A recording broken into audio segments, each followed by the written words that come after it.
All right, let's be real. Sometimes your brain just feels like a messy sandwich. There's too much going on, stuff slipping out the sides, and no napkins in sight. That's where therapy comes in. And we're not just talking about screaming into the void or trauma dumping on your sandwich artist. We're talking actual therapy with someone who knows what they're doing. And lucky for you, BetterHelp, our paid partner for this episode, makes it easy to get started. No waiting rooms, no weird therapy office smells, just a quick questionnaire, and boom. You're matched with a credentialed therapist in a couple days. And if it's not a vibe, switch it up faster than you can switch up your sandwich sauce. So if your brain feels like a chaotic group chat, do yourself a favor, go to betterhelp.com/thinkfresh or hit the link in the description for 10% off your first month. Your future self will thank you.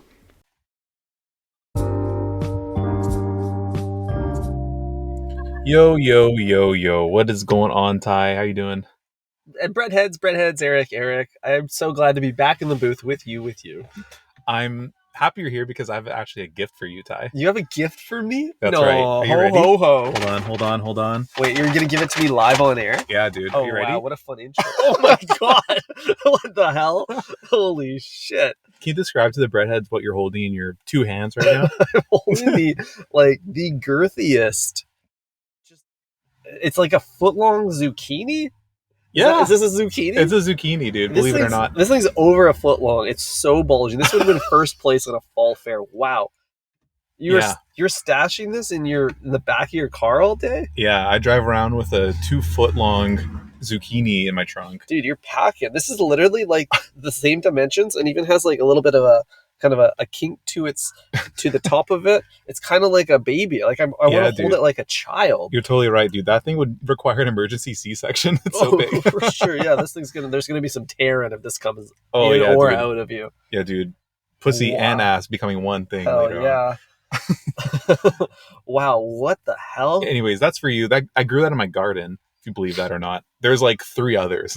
No way. You made this yourself. Yeah, that's a total of 6 feet of zucchini, Ty. Dude, whatever mineral water you're feeding your gardens, I need a cup of that. Holy shit. Yeah, I water it exclusively with Saratoga water. Saratoga and water. I grew the Ashton Hall of zucchinis. You really did. This is insane, Eric. I was not expecting you to drop this at the beginning of the episode. I know. Ty, I do so much for this pod, including bringing you a treat every day. You do. It fuels me. It fuels you, or rewards you, depending on how well you perform. And today I had to step it up and get you one of these Zooks. I got to take a photo of this for the memories right next to our podcasting mic.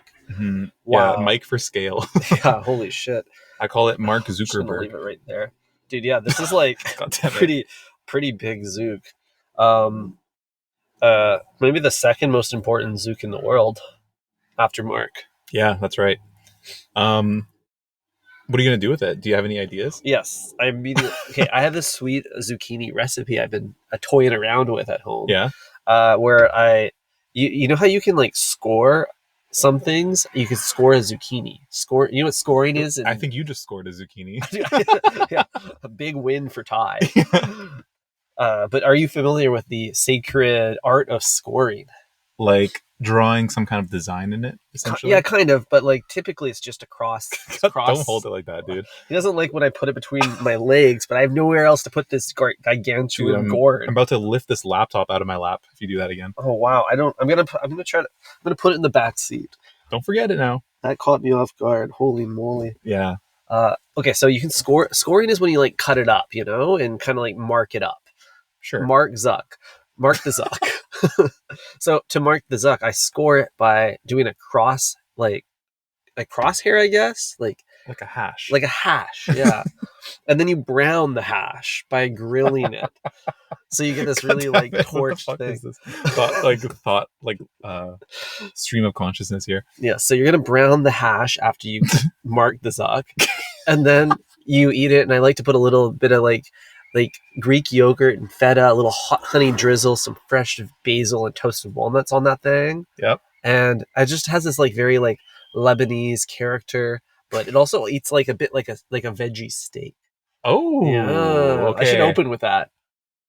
So hold on, when you are we talking about slices of zucchini? Yeah. I'm gonna half this. I'm gonna half this bad boy. That makes way more. And then sense. I'm gonna mark the Zuck. Yes. brown the hash, gobble gobble. God damn it, dude. Insane. This I is mean, insane. the simplest. Are you pulling up a photo of it again? It's right there. You can just grab it. No, but it's a nice easy recipe that I like to do is just cut it into kind of like medallions. You know, like a nice loony. A winner's meal. Yeah, exactly. Gold only. Yeah. And then just throw it on the pan, and it just becomes so soft and tasty. Add a little olive oil, salt, pepper. Okay, You're good to go. so you got your big old Zook discs. Yeah. They're coming off the pan. Mhm. How you plating this thing? Just throwing them on the plate. A pile? Yeah, pile. Pile is the prefer male male preference for plating, isn't it? Mhm. Just give me the pile. Yeah. Well, we love bowls on this podcast, and bowls are just like piles of food if you Well, think about it. What's beautiful about a bowl is that it enables like a taller pile. Because a plate has a max height limit, but there's no Yes. ceiling to the bowl. Yes. Plates runneth over always. Yeah, exactly. You see that Shangri slaw that Susur Lee makes? Like that shit goes like 2 stories tall. Oh, the slaw. The slaw. The slaw. Damn, dude. Damn. Sorry, I'm jacked up from this jacked zucchini. I've also had like a crab cake that's got like the form factor of the Leaning Tower of Pisa. You know what I mean? Clearly that it was made in some kind of cast, and they just kind of stuffed it down. They used like a 1920s musket style thing to just push the crab down. Right. And then each layer was kind of different. So you got like some crab, you got some mango salsa. You know what I mean? More crab, maybe a layer of salsa verde. I don't fucking know. Gotcha. This was 10 years ago, but then they removed the cast mold, Yeah. revealing this tall cylindrical crab cake.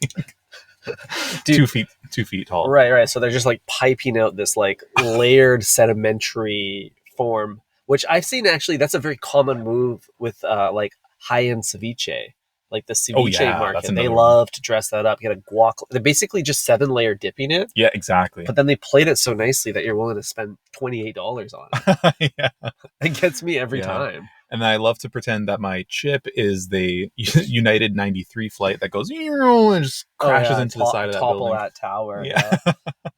And then everyone I'm dining with is like, why'd you topple the tower, dude? Yeah.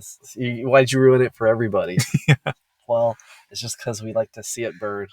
We love to see things burn in this podcast. We are recording beside a park, as we typically do on hot, sunny days. And I love to observe the park people whenever we come here, Eric. And there's a certain typology of person in the park that I'm observing right now that I must discuss with you. Okay. That type of person is the park yogi couple. And I see these people all the time. Like it's a man and a woman. It's very seldom man and man or woman and woman doing this. They're doing it in private. They're doing it in private, yeah. But they for some reason think it's okay to go to the park and they lay down and they do all these poses on top of each other. With one lays on the ground and the other stands on them or does a handstand on their hands. Mm-hmm. You've seen this before. You're watching this unfold right now in front of us, right? It's like little trapeze moves where it's very erotic. It's very lots of touchy feely. Mm-hmm. Step on me, mommy. You know, step on me, mommy. So right now, the girl is doing attempting to do a handstand, over top of the man, trying to get her face within a couple inches of his. Mm-hmm. And then they're going to hold a pose there. I think he's probably going to prop up her body with his feet on her butt. I think that's going to be the next move. But right now he's on her butt. Right now, I think he's trying to cop her boob. Nope, that's her arm. Excuse me. I think he's gonna go for it though. So Ty, this phenomenon, I actually know what it's called. Okay, what's it called? It's called acro-yoga. No, it's not. It is. Acro, I think it's short for acrobatic. Okay. Usually requires multiple people. It's a polyamorous. Oh, we got some tunes. Oh, shit. Hell yeah. The joys of potty in public. But basically, what I think they're going to do is have sex in this park. Well, that's essentially what it becomes. It's it's very performative, non-penetrative sexual act. Right. So clearly they are not married, is what you're saying. They're good Christians. Yeah, they're essentially soaking in sweat. Yeah. Have you ever attempted to do this? Have you ever wanted to do this? Does this make you want to do it? No, I don't want to do this at all. I think it's weird. I think people should do exercise only ever on their own. I think any type of group exercise is weird.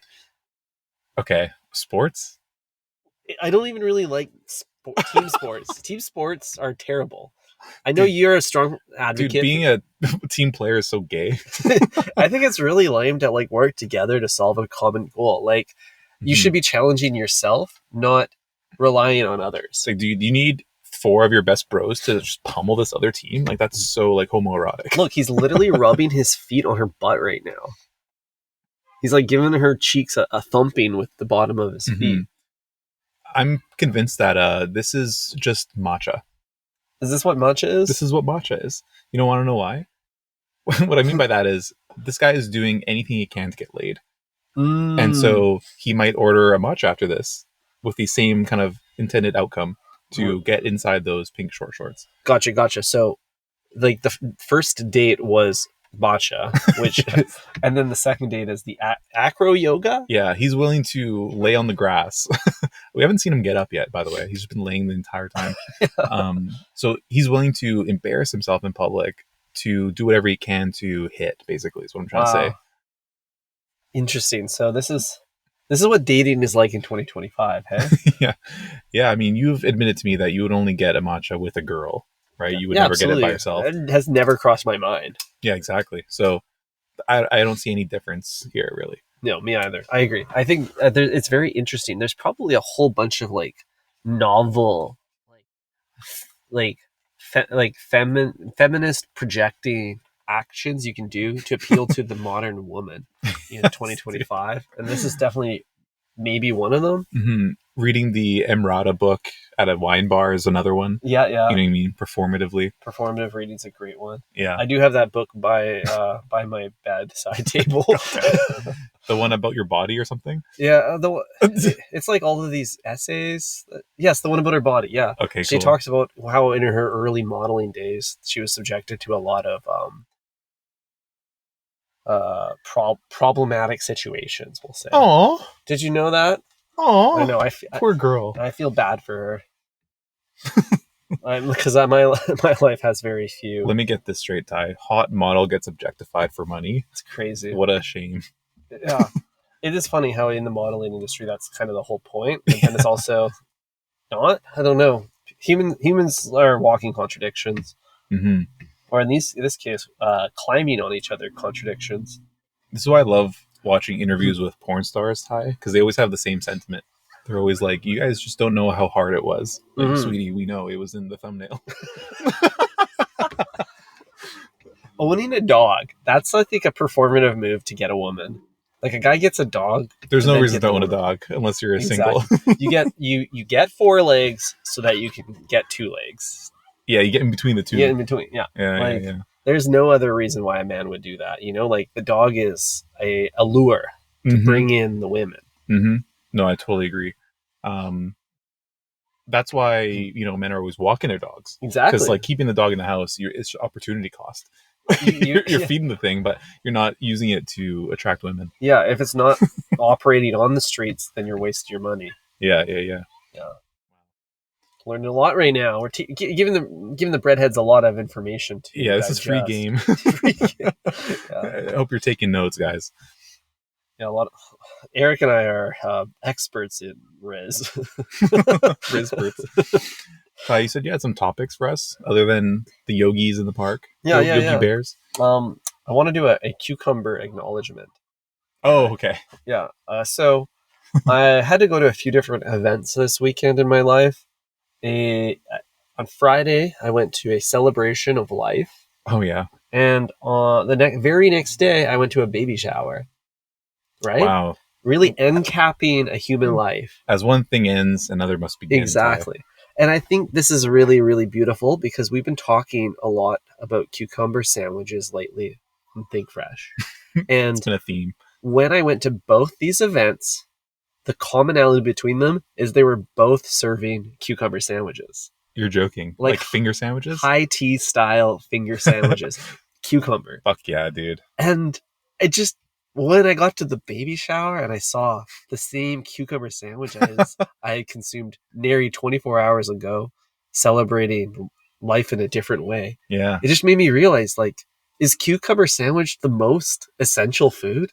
Like, is it human? Does it just feel like it's like both the cradle and the grave? What's going on? I don't understand why it's like almost like it's the chaperone through difficult or like emotional times. I'll tell you exactly what What's the going on cucumber here? symbolizes. Okay, according to Google AI, it symbolizes purification, Yeah. nourishment, and new beginnings. Oh, okay, there we go. That makes so much sense. Yeah, it makes sense in both cases because obviously the baby is a new human entering this life, entering this world. The other one is potentially a new life in the spiritual realm. Yeah, you're absolutely right. Or just a new life for those that were left behind on Earth. This is great, Ty. We got some PDA happening. Dude, this is crazy. The people that hang out in a park in the middle of the day, besides us, are all abnormal. We got a guy wearing a collegiate shirt with the number 62 on it, and on the back it just says Spider-Man as the name, and he just groped a visibly underage girl. I've been seeing a lot of like t-shirts on the street that are questionably AI generated. I think this, like, the cracks in the simulation are starting to form. Yesterday, I was sitting in a cafe, looking out the window, and within 10 seconds of each other, a man walked by me, and he had a shirt that just said the word animal on it. And then the next guy walked by, and it just said the word sloop on it. Nice. It's kind of like the Ricardo Tisci t-shirt that said, like, pervert on the back. Yeah. That was an all-time classic shirt. I don't know if you remember that. It's from like 2012. That's really cool. Made around the same time Jared was arrested. Inspiration? Maybe. Whoa. It said pervert and the number was 17. So I don't know if that was a connection point. Creative. Yeah, very, very creative. I mean, like, if you're going to make the shirt, you should at least go a little younger, you know? Like, we could argue that 17 is the least perverted age. Mm-hmm. Ty, I'm reading here that the cucumber literally symbolizes the cyclical nature of life. That's crazy. I don't think anyone realized that when they were serving it. I think so? I think they were just falling into, like, the kind of trained reaction. You, like, Pinterest what to serve at a baby shower. Cucumber sandwiches are showing up. So you're almost like predictively programmed to then serve them. But also, like, AI would, if someone asked AI that, what to serve at a baby shower, like, it would be like, oh yeah, it would reference Hinduism. You know what I mean? Probably would. Interesting. Yeah, a lot of, like, maybe like Whole Foods as well, you know? Wholesome. Yeah, exactly. Well, lucky for you, Ty, you can serve up zucchini sandwiches. Maybe I will. At your next event. Dude, a grilled zucchini sandwich sounds awesome. Yeah, I would honestly, this thing is freaking huge, so you could do like a zucchini patty and a burger. I think that'd be really good. Oh, dude, you're feeding the streets for like a whole week right now with this thing. Like, I'm gonna have lunches, dinners. I gotta figure out a zucchini breakfast option just to get through this. I got one for you, Ty. We made this last night actually, but it could be made for breakfast as well. You shred the zucchini, like, kind of coarsely. You know what I mean? You got like thick shreds of it, kind of like shredded cheese. And then you got to squeeze all the water out of that, right. So you get kind of like just the nice veggie parts left over. And then what you do is you mix in an egg, some flour, some baking soda. Okay. And then you basically make maybe some milk. You make like a pancake batter with the zucchini in it. Oh, yeah. And you just pan fry that. Making a little zucchini pancake. Exactly. So it's like a savory zucchini pancake. Hell yeah, dude. You're browning the hash. You're browning the hash once again, Ty. Once again. Zucchini can be made in so many different ways, Ty. I'm going to ask Google. Yeah, let's get a few more recipes up here. I'm a big zucchini guy. I feel like it's underrated. It can work its way hot or cold into so many different meals. Wow, dude, check this out. Recipes for extra large zucchini. That's exactly what we're working with. Okay. I'm just looking at the images here. It looks like there's a thick cut zucchini here made into a pizza. Whoa. So the zucchini itself is the crust. The crust. Okay, that sounds so good. You just throw some cheese. For sure. I mean, yeah, just throw some cheese and, in your case, vegan pepperoni slices. Hell yeah. Or maybe some mushrooms. I don't know. That'd be really good. And then bake that in the oven, put some arugula on it. Dude, you got yourself a fun guy. That is a fun guy type of meal. Here's the thing: is like there's very few like statement vegetables out there, like a vegetable that can truly be promoted as the star of the The hero veggie. the hero, the starting lineup.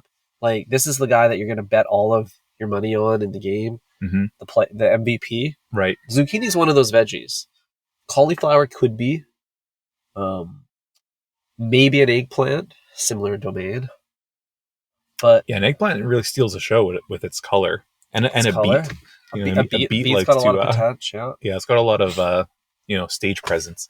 Yeah, the beet. The tough part with the beet is that it's so sweet and so simple that it doesn't really present as an entree. It can be, but you really got to work it.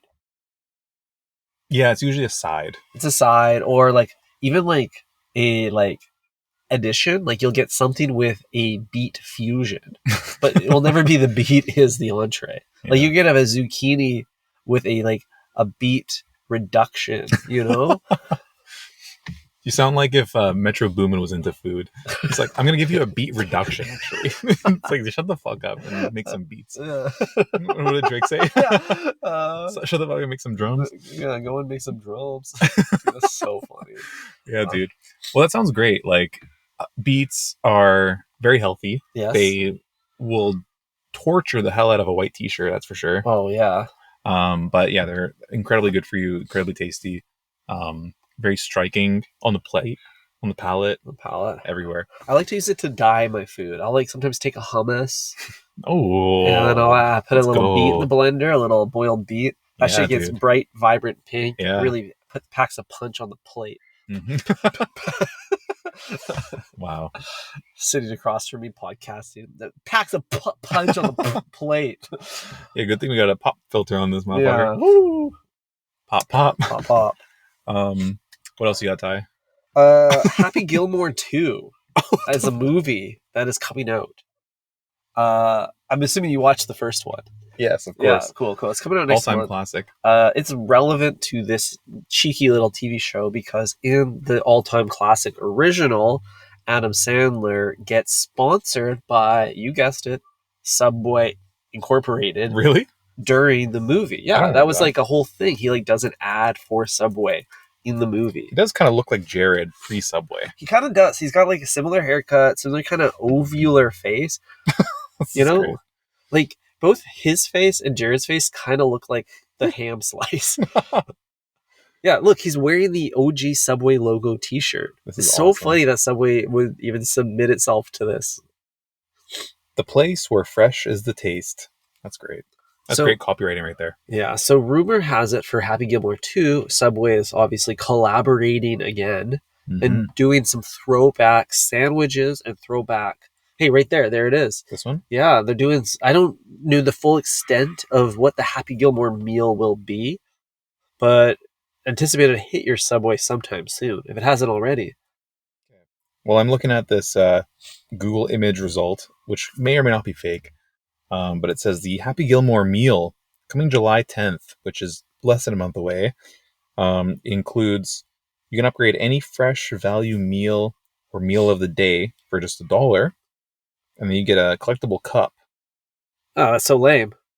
Yeah, these suck. The last thing I want is a collectible cup for $1. You got to pay for it. It's not even a combo. Wow. Okay, more like Sad Gilmore, am I right? Dude, yeah. I think it would be better if they like added some like uncut gem lettuce to the menu to celebrate, you know? Something special that is reminiscent of Sandler's legacy. Mm-hmm. And uncut gem lettuce. I love that time. Yeah. Whew. Yeah, well, I don't know what else to comment on that. Yeah, well, that was a bit of a dud. I should have looked up what the meal was before I brought it up. Nonetheless, we report on everything here. There's no topic that doesn't warrant our respect. Yeah, we'll cover literally anything on this show. Did you even like that movie? I imagine it was a big hit in your circle of friends because it is golf related, and golf you are comedy. Like you've come from the golf community. Well, to circle back on an earlier conversation, Eric, team sports suck, but sports where you as an individual get to be the only winner, is awesome. And golf is one of those sports. Like, I love not just winning at a sport, but being the only winner. If I have to celebrate with 11 other men, is that really a victory? I'm sure your coach would love that. Yeah, exactly. I'm the winner. Okay. I carried. Like, it's cool to carry the team, but like, unless there's an MVP award, you're never really know. It's subjective. But in any sport with a triumph of the individual, it's objectively you are the best. That is a great point. Only you. That is a great point. Like competitive eating, frisbee, tennis, running, competitive cycling is sometimes a team sport. It shouldn't be. I think that's bullshit. That's funny. Not just running. Running is not just about being the only guy who's the fastest on the track. It's also like the cheapest possible sport in the world. Like, everyone can just run in a straight line. You know what I mean? Assuming you're able-bodied. We're being a little bit ableist right now, Eric. Right. Assuming you're able-bodied and you can run on 2 feet, in a direction, like, you're up against the entire population of the world. It's true. Like basketball hasn't expanded into certain parts. Certain cultures can't afford hockey sticks. You know what I mean? Right. But everyone can sprint, whether it's barefoot or wearing the new Nike Vaporflies. Which is crazy, because if you're the fastest runner in the world, that's actually kind of the craziest title in all of sport, because you beat out 8 billion people. Yeah. Like, you're faster than 7.9999 million people, billion people. Yeah. Just, that's absurd. Like, to be the best NHL player means you're the best of like a few hundred dudes at like, there's not that many people playing hockey. Like, they don't even have ice in some countries. Exactly. They're drinking all their coffee hot. Exactly. Same with swimming. You know what I mean? If you're a landlocked country, you're probably not swimming every day. Yeah, you're right. You're right. I'm trying to think of a landlocked country that would have 0 swimmers. Maybe is Germany landlocked? I feel like they don't really swim there. I think anything in like Africa. Right. anything in the middle. Yeah, in the middle of Africa, because like, also it takes a lot of money to build a pool. Oh, hello. Oh, wow. Yes, let's scream into my car. Thank you. Well, that kid sounds like they're going swimming. So clearly Canada has enough waterfront access to make me a swimmer. Suddenly got very busy. Dude, this episode's falling apart. We got to get out of here. Too much is happening. Right, thanks for listening. Bye. Ciao.